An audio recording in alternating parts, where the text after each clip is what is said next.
9/11, an event that blew our minds. It happened almost 9 years ago, yet some nerds are still interested in who did it. Are you?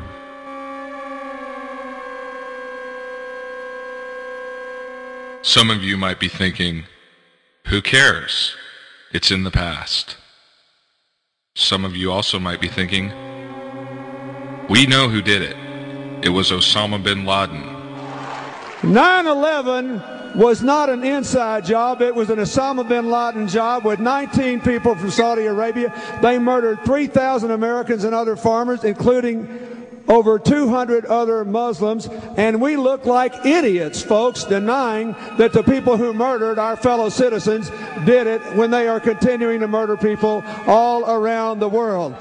What if 3,000 people were murdered that day by somebody else?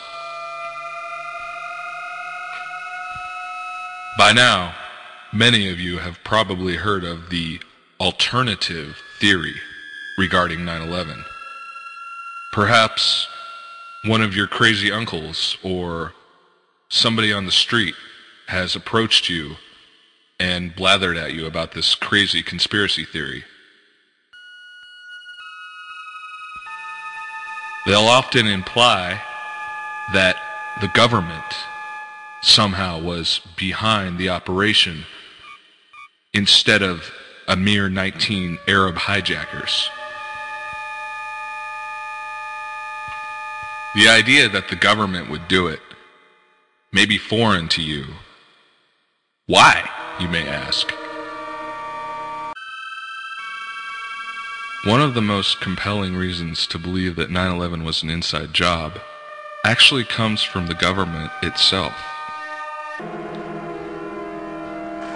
The set of documents known as the Northwoods documents or the Northwoods agreements or something to that effect, you featured them in your last book.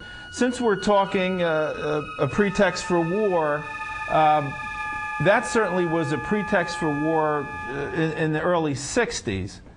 Can we speak about that for a moment?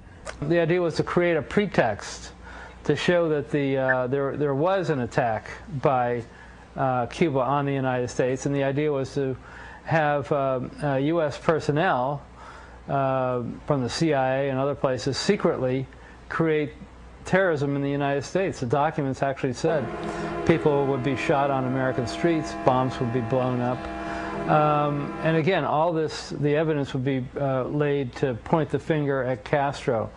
One other idea was they were going to, they had a very complex plan where they were going to take an aircraft and load it with CIA people that look like college students, fly it over to have it take off from an airport in Miami with a lot of publicity, and then it would quickly, after it got into the air, land at a secret CIA base.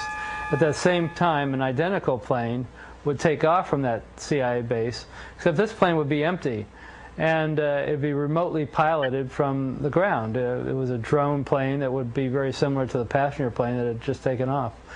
And once the plane was over Cuba, there was going to be a tape recorder that would have played a distress call into a microphone saying help, we're being shot at, and a few minutes later, once the plane was over the Caribbean Sea, after it passed over Cuba, it would have somebody would have pressed a button on the ground, blowing up the plane, and they would have blamed Cuba for killing a plane load of American college students. These were all outrageous plans. They made their way all the way up to Secretary of Defense McNamara. Actually, the plans were all signed by all members of the Joint Chiefs of Staff, and then they went up to McNamara, and McNamara rejected the plan, and that was the end of it. Now, a normal person at this point would think, wow, did that happen on 9/11? It's a sobering fact that the hidden power structure of international finance has exerted tremendous influence over public opinion in this country through its virtual control of higher education and major segments of mass communications. The human mind is like a computer. No matter how efficient it may be, its reliability is only as great as the information fed into it.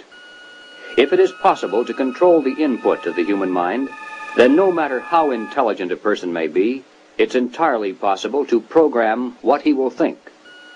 And yes, it's even possible to program people to laugh at the mere mention of the word conspiracy.